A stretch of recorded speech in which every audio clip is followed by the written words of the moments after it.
Continuamos con Al Punto en la Tarde, ya en el segmento Al Punto en la Salud, bajo la conducción del doctor Elvin Castillo, cirujano oncólogo de la República Dominicana. Bienvenido, doctor, a este segmento de Al Punto en la Salud, hoy pues con una distinguida dama, una médica. Así es. Dominicana.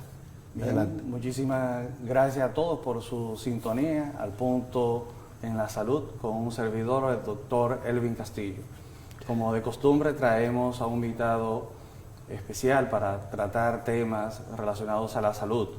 En esta semana se conmemora el Día Internacional contra el Cáncer Cérvico-Uterino, un cáncer que afecta con gran frecuencia a la mujer y que uno de los pilares en el tratamiento es la radioterapia. Es por eso que en el día de hoy, aprovechando que estamos celebrando se conmemora esta patología, pues vamos a tratar con una especialista que se encarga de tratar esta enfermedad con la radioterapia.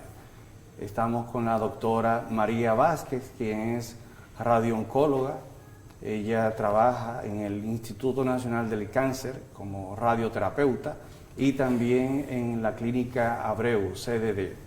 Muchísimas gracias, doctora, por acompañarnos.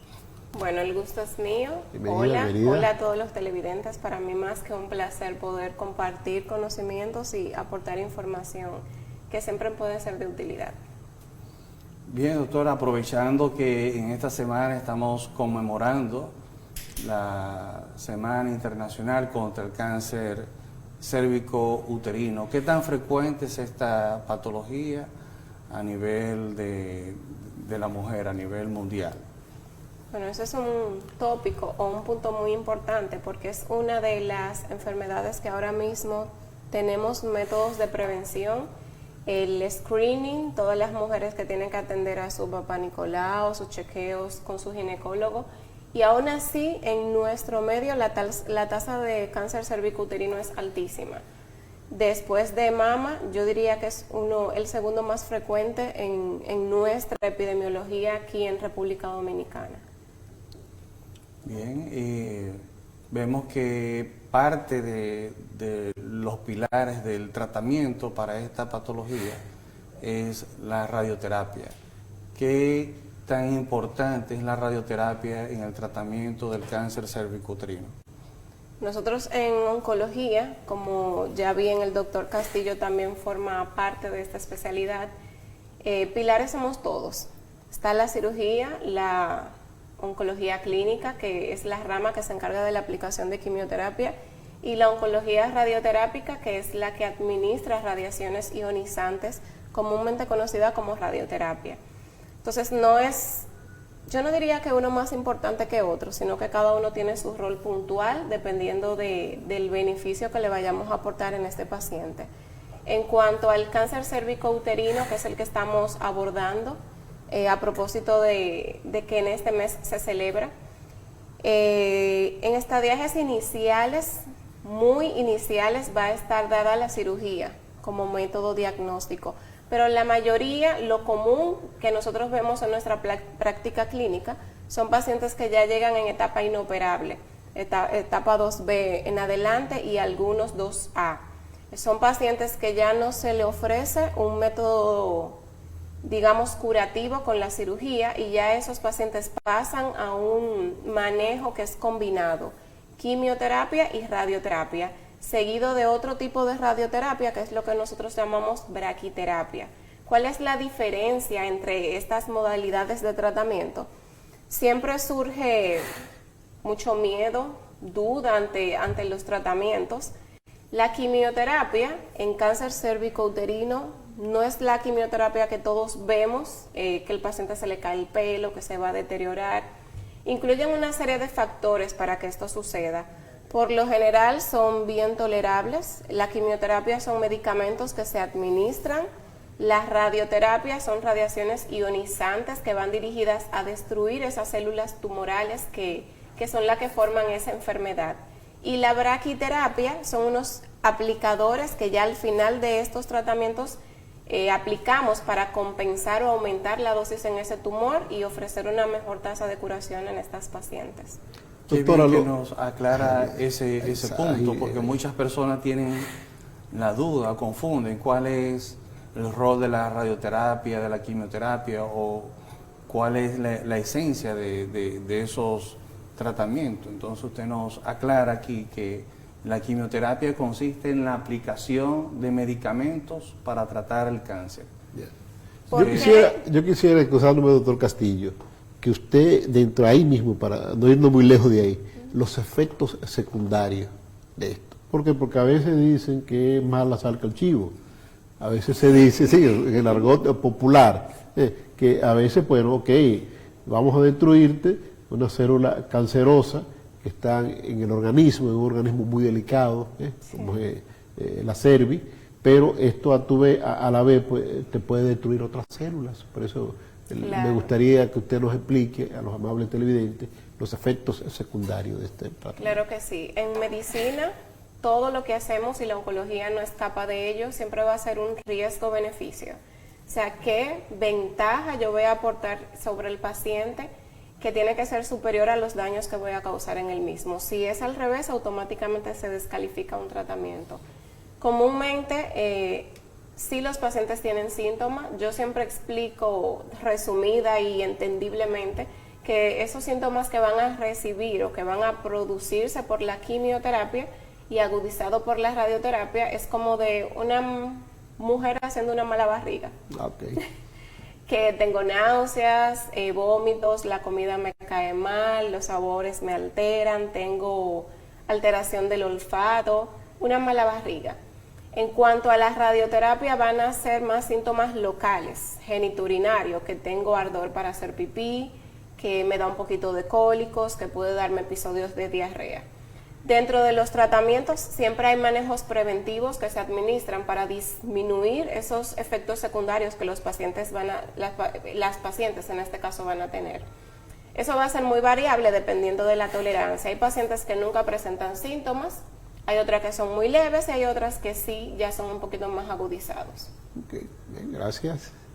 Bien, continuando entonces con la definición del tratamiento de radioterapia. ¿Cómo se aplica esto? ¿En qué consiste? ¿Cuáles son los elementos, los equipos que se utilizan para aplicar este tipo de tratamiento? Claro que sí, nosotros contamos con aceleradores lineales, que es como se llaman esos equipos, esas máquinas con las que administramos las dosis de radiación. ¿Cómo se hace eso? Es un proceso. Primero hay una selección del paciente, se beneficia a la paciente, califica para el tratamiento o no. Una vez entonces ya nosotros englobamos a esa paciente que va a calificar o a beneficiarse de ese tratamiento, pasa a una parte de planificación, que son unos estudios que se le hacen, sea tomografía, sea resonancia o sea PET-CT, dependiendo de la situación que amerite la paciente. Con estos estudios, los médicos delimitamos, delineamos todos los órganos internos de esta paciente. ¿Para qué? ¿Con qué finalidad? Definir lo que vamos a tratar, que es nuestro volumen target o nuestro volumen a que vamos a apuntar, y proteger, cuidar a la vez todos los otros órganos que están alrededor. Hay cuantificaciones, tablas que utilizamos ya estandarizadas, todo es bajo protocolos internacionales, de que esos órganos vecinos no pueden sobrepasar límite de dosis. Y claro, nunca vamos a llegar a ese límite, sino que vamos a estar muy por debajo, para así nosotros garantizar que no vamos a producir o disminuimos esa posibilidad del paciente tener tanto síntomas como complicaciones agudas y tardías. Estamos hablando que se utiliza energía nuclear, radiación, o sea que son aparatos bastante complejos y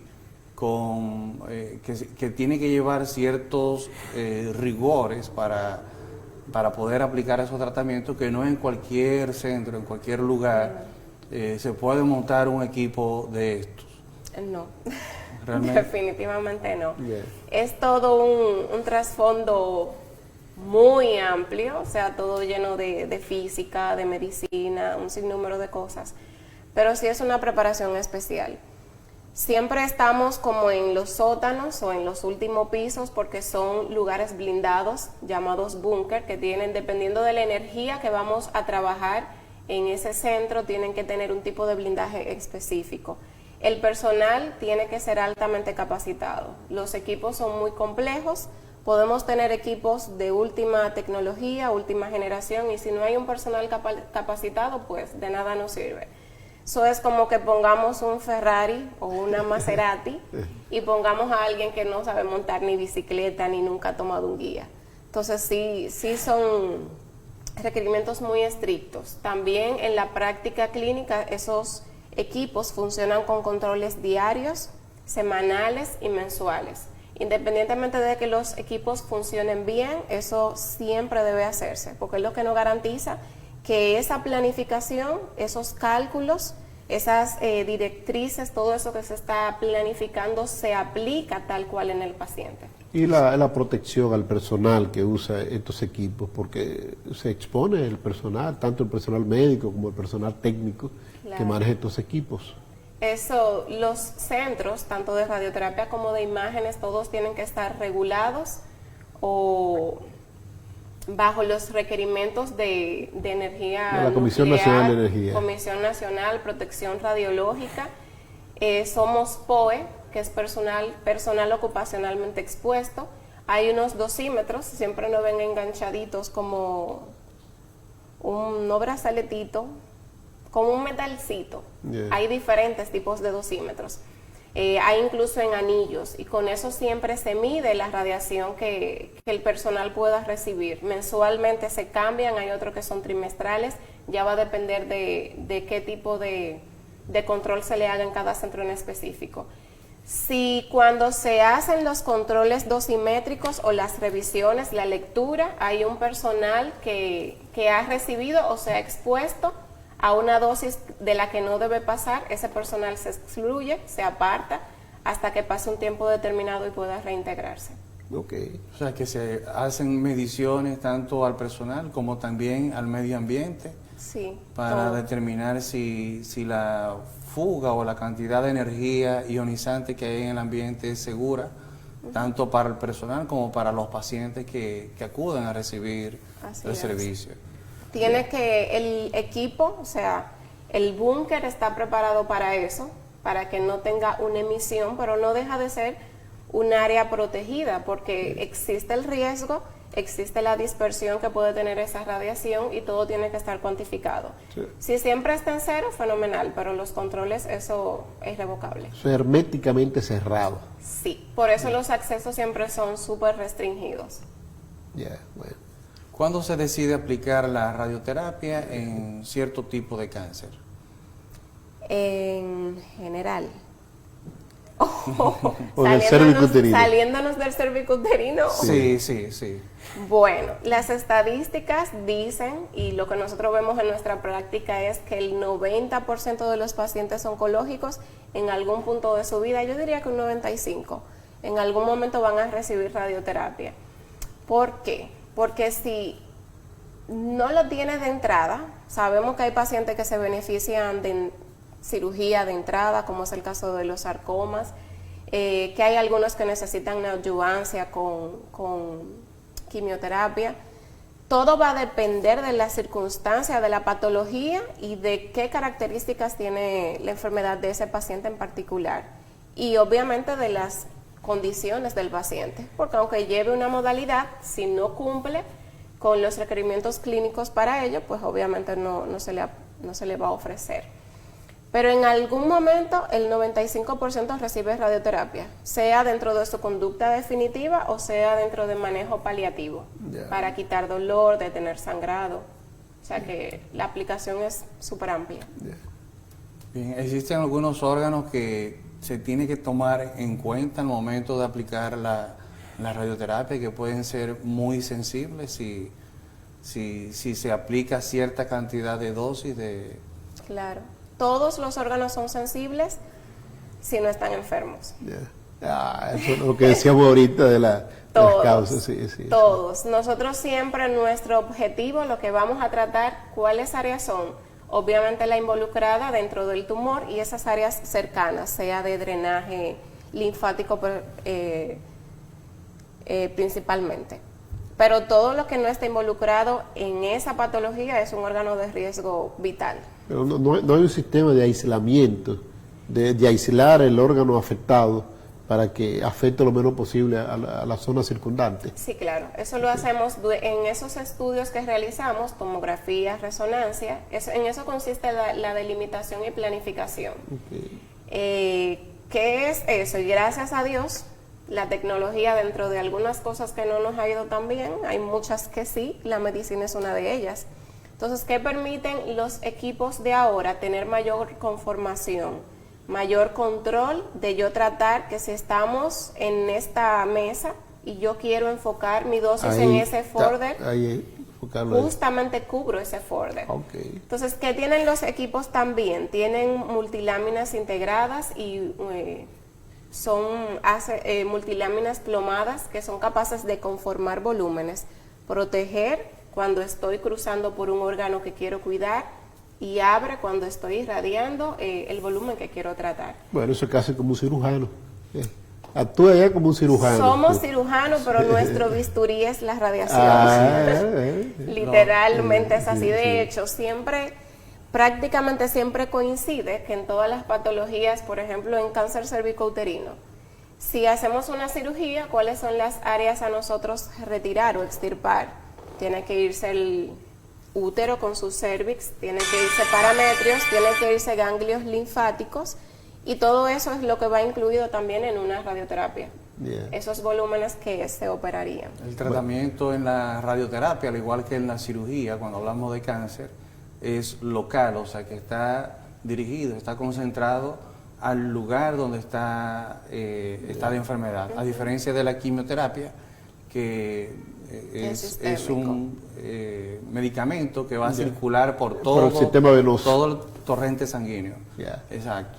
A veces nosotros tenemos, y a mí me surgiría la duda también, de que si a veces hay volúmenes que no se pueden operar, que no responden a la quimio, le damos radioterapia, utilizamos diferentes esquemas de dosis muy altas también, y logramos reducir o controlar y también mejorar a ese paciente. Entonces, a veces los pacientes tienen más enfermedad. Si es un cervix, que es lo que estamos hablando ahora,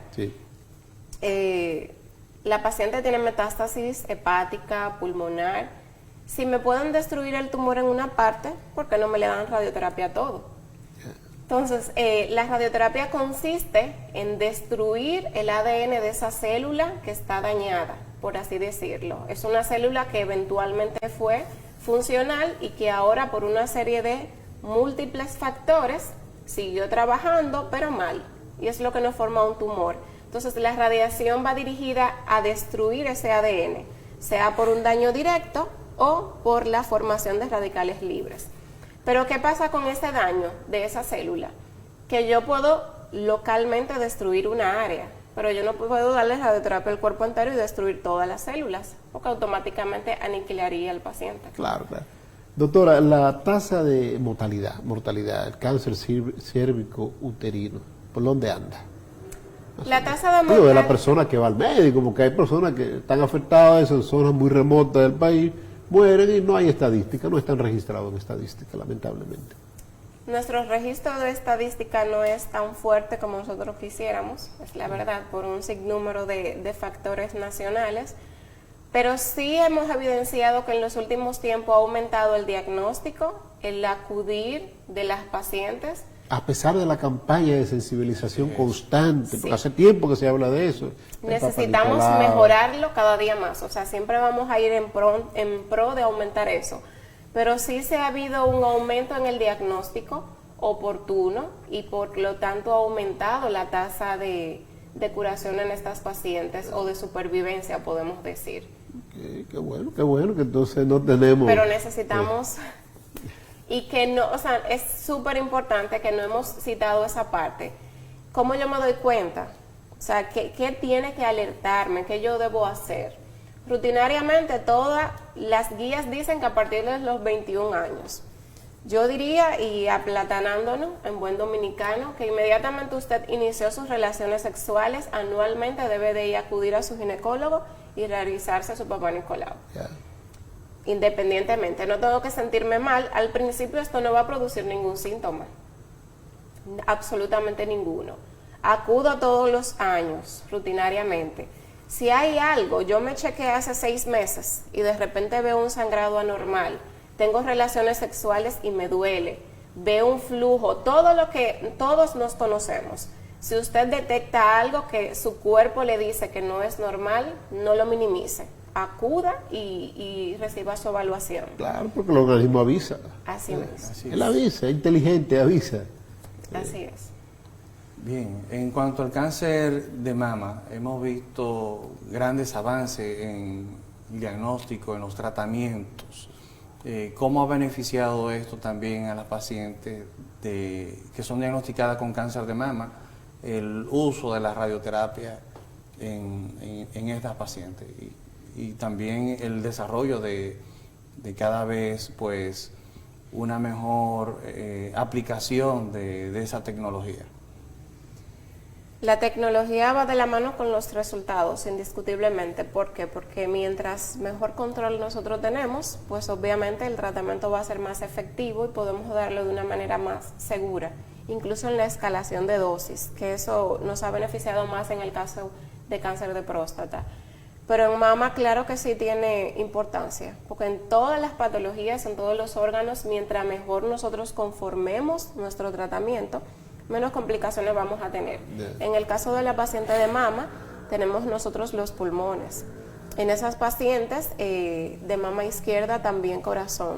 A veces cuando irradiamos fosa supraclavicular, que nos queda cerca del esófago, no es que antes con lo que teníamos había mayor tasa de complicación. Gracias a Dios, aún con equipos anteriores había muchísimos resultados. Claro, algo que es imprescindible y que antes no tenía tanto empuje porque la tecnología no llevaba a ello, era lo de la cosmética, esa parte estética de que los riesgos y complicaciones y esas secuelas sean las mínimas. Ahora mismo las pacientes se tratan y básicamente lo que la mayoría presenta es un tipo de eritema, como si yo fui a la playa y me pasé un poquito de sol. Y hay algunas incluso que ni el eritema presentan.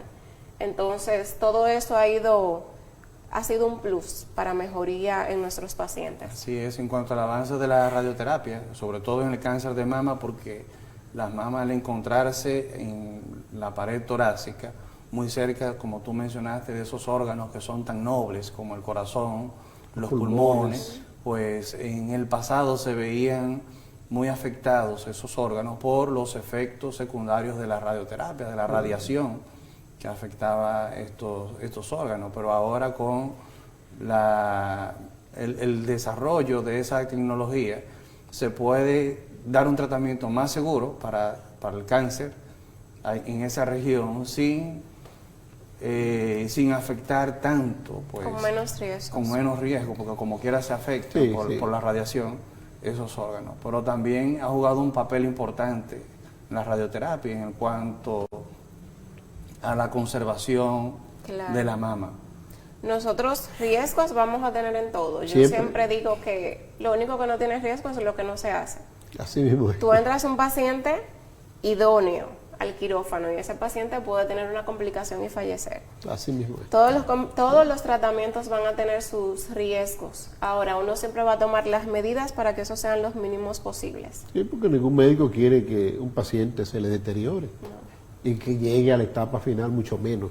Eso es lógico que es así, siempre es así. Y en la parte estética también pues ayuda bastante, porque en el pasado, cuando no existía esta modalidad de la radioterapia, no podíamos pues contar con la cirugía conservadora de mama, o sea, poder extirpar el tumor o parte de la mama y conservar la mama.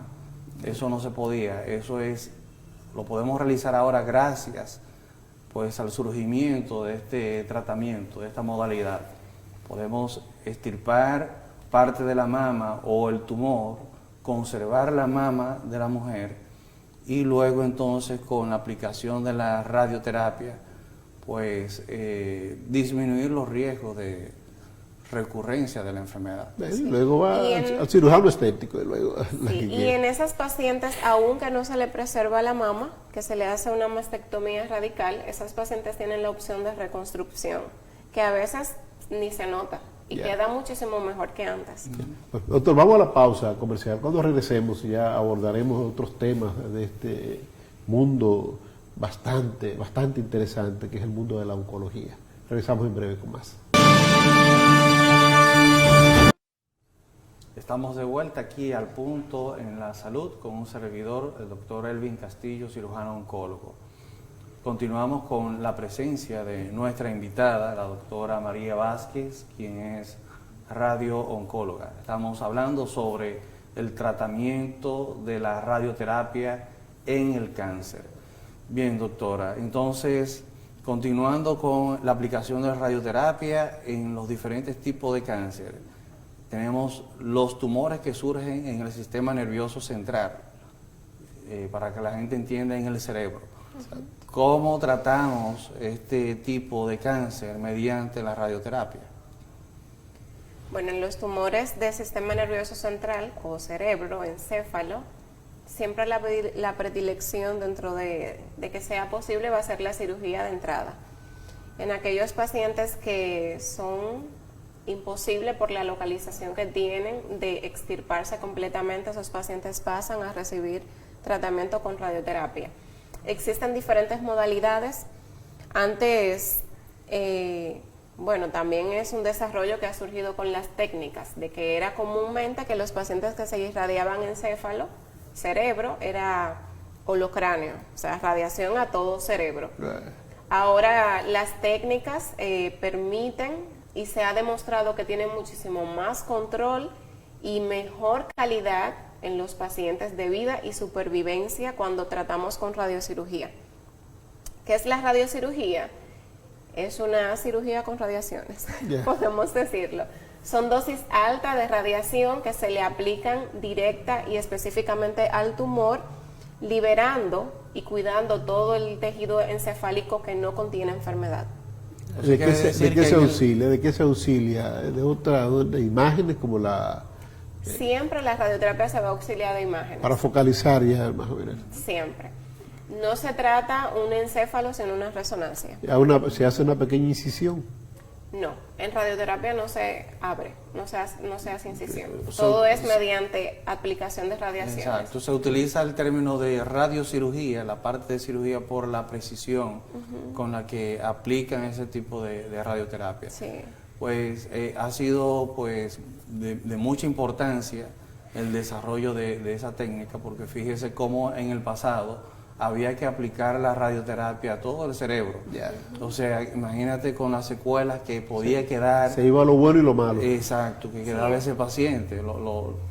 Mejoraba la supervivencia del cáncer, pero quedaba con diversas secuelas neurológicas. Sin embargo, ahora prácticamente con esta modalidad de la radiocirugía, pues es como si estuvieran extirpando específicamente el tumor, sin afectar o afectando lo menos posible el tejido sano a nivel del cerebro. En cuanto a las veces que pueden implementarse esos tratamientos, ya sea la radioterapia convencional cuando se le daba a todo el cerebro, o ahora con esta nueva modalidad de radiocirugía que se puede ser pues más específico, ¿hay algún límite de sesiones o de veces que puede tratarse ese paciente? Bueno, puntualizar que la radioterapia holocraneal sigue teniendo sus indicaciones. Todo va a depender de la histología. En el contexto de aumentar la supervivencia en cierto tipo de cáncer o de metástasis, eso radica en que la dosis que damos con radiocirugía es muchísimo mayor y por tanto vamos a tener mejor control, mejor respuesta y mejor resultado a largo plazo en estos pacientes. Ahora, si existe un paciente que tiene múltiples metástasis cerebrales, pues obviamente es un paciente que califica para tratar todo el encéfalo por la alta carga tumoral que tiene. Nosotros implementamos, todo va a depender, volvemos a puntualizar lo de la situación específica de este paciente, pero son pacientes que dependiendo de su expectativa de vida sobre todo, se le protege hipocampo y así nosotros controlamos todos esos tumores y la sintomatología que estas lesiones causan, pero también conservamos un poquito más la función cognitiva de este paciente. ¿De qué va a depender cuántas veces tratamos al paciente? El número de fracciones simplemente es un resultado a la dosis que nosotros vamos a aplicar. Siempre va a ir en pro del control que yo voy a obtener en ese tumor, en este paciente, y cómo puedo cuidar el tejido circundante que está sano. Si son tumores muy voluminosos, esos tumores se van a beneficiar de un mayor fraccionamiento. Pero no es que un paciente se beneficia de 5, de 3. No es cuestión de cantidad, sino de la dosis que nosotros vamos a aplicar y la manera en que lo vamos a seccionar. Eso es como un pastel. Dependiendo del apetito de cada quien, no abren un pastel y usted va a coger su pedazo de acuerdo a lo que lo va a satisfacer. Pero al final el mismo pastel. Y en el caso de la recurrencia, el paciente es tratado, se cura y 1, 2, 3 años después vuelve con otro tumor en el cerebro. ¿Qué se hace en ese caso? Hay tumores que son reirradiables. Todo va a depender si recae en el mismo lugar y de la dosis que inicialmente recibió. El problema no es,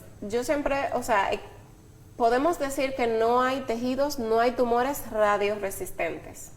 Siempre va a haber una dosis de radiación con la que nosotros podamos destruir. El problema es que tenemos órganos que no van a tolerar esa dosis, órganos sanos que nosotros necesitamos que funcionen. Esa es nuestra limitante.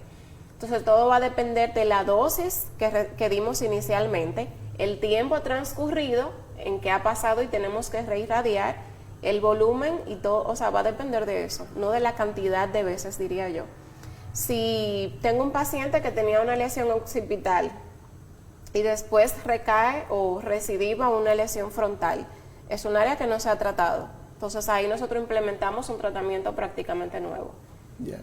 En el caso de las metástasis, pues todavía muchas personas cuando escuchan esta palabra lo entienden como sinónimo pues de muerte, de que ya no hay tratamiento. Y usted acaba de mencionar el uso de la radioterapia para tratar metástasis, ya sea en el sistema nervioso o en cualquier otro órgano. ¿Cuál es el rol aquí de la radioterapia?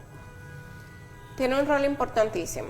Nosotros hemos avanzado infinidad de veces en el manejo, cantidad innumerable en avance en el tratamiento de la oncología. Tenemos pacientes lo que nosotros calificamos como oligometastásicos, que son pacientes que tienen ya metástasis pero es de baja carga. Y esos pacientes lo tratamos igualmente con una finalidad o intento a veces curativo, aunque se escuche muy ambicioso. Pero esos pacientes se logran controlar o buscamos y llegamos a cronificar esta enfermedad. ¿Qué es cronificar? Así como un paciente vive con hipertensión, con diabetes, vive con su enfermedad oncológica, con sus manejos y controlando esas eventualidades que aparecen, que la mayoría de veces tienen una respuesta excelente. Los costos, doctora, de este tipo de tratamiento, ¿está al alcance de personas de escasos recursos económicos?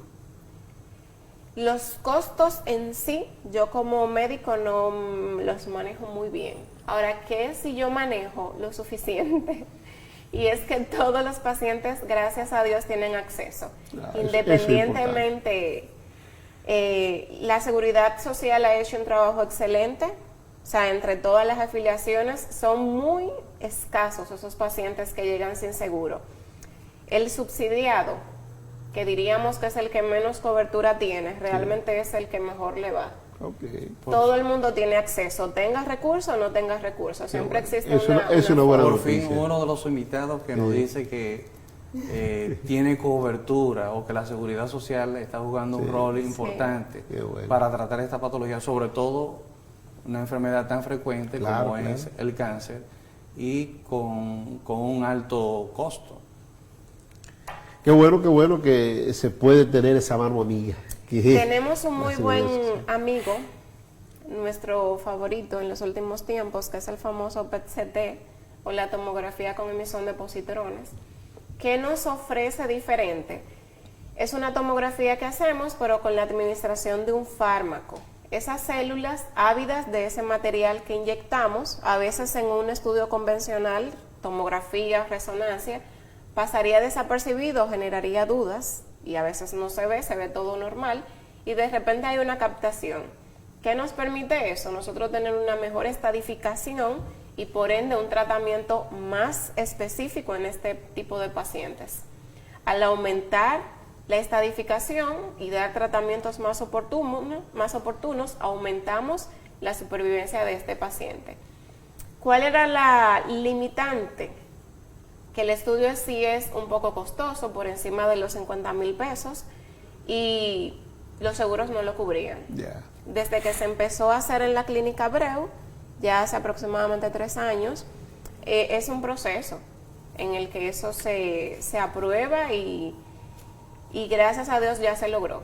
O sea que las aseguradoras están cubriendo el OPET, que era a lo que podíamos decir que existía menos acceso en cuanto a lo económico. El famoso PET scan, Okay. que en el pasado pues había que realizarlo fuera. El que quería hacerse ese estudio tenía que viajar a Miami o a Puerto Rico. Pero ya existen los equipos. Ya tenemos eso. Y las aprobaciones. Y las aprobaciones, eso Es es importante. Esa combinación del equipo aquí y las aprobaciones de las ARS. Así es. Yeah.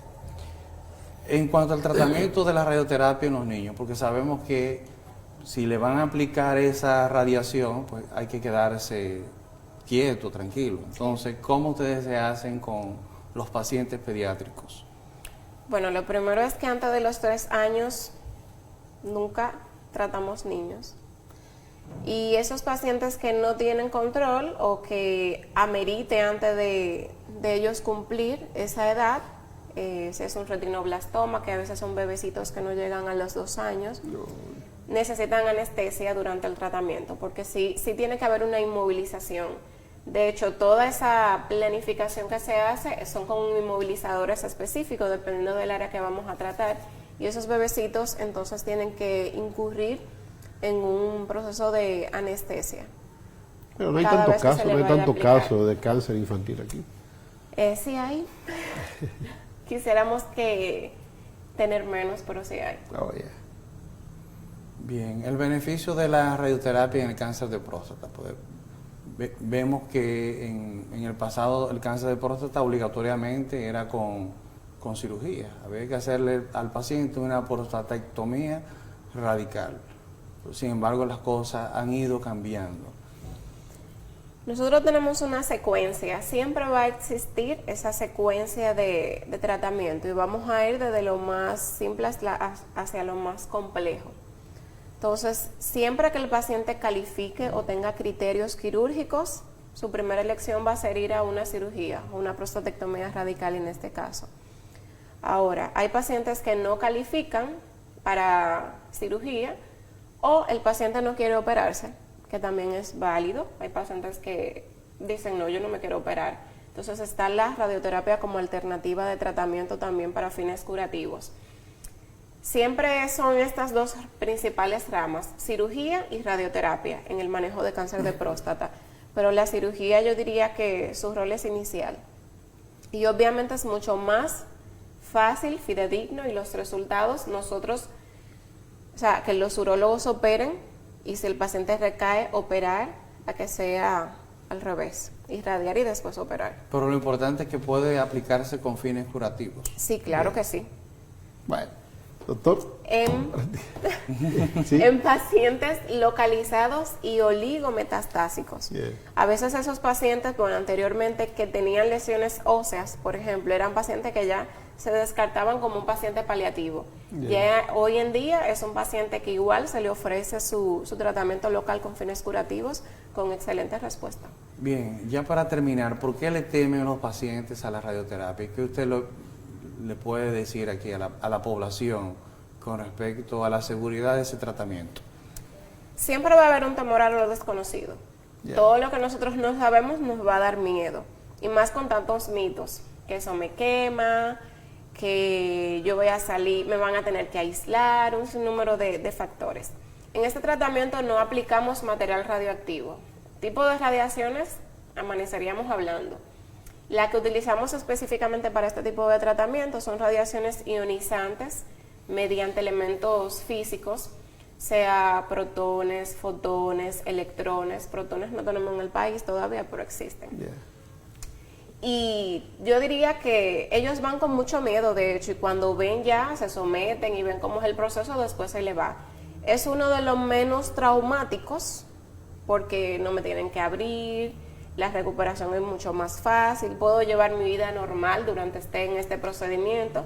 Lo más tedioso del tratamiento es tener que ir todos los días al centro, por la cantidad que se aplique, pero la mayoría es súper bien tolerable y el paciente puede mantener su círculo, a veces incluso laboral. En esos pacientes de cáncer de próstata, el paciente a veces está asintomático, sale de su trabajo, se da su tratamiento y vuelve a su trabajo. O sea, el reintegro es excelente. Excelente. Bueno, lamentablemente se nos acabó el tiempo. Muchísimas gracias a la doctora Vázquez por acompañarnos. Gracias a ustedes. Ha sido bien didáctica en sus explicaciones. Sí. A Ramón García por cedernos el espacio aquí en este segmento Al Punto en la Salud. Con un servidor, Elvin Castillo. Nos vemos en la próxima.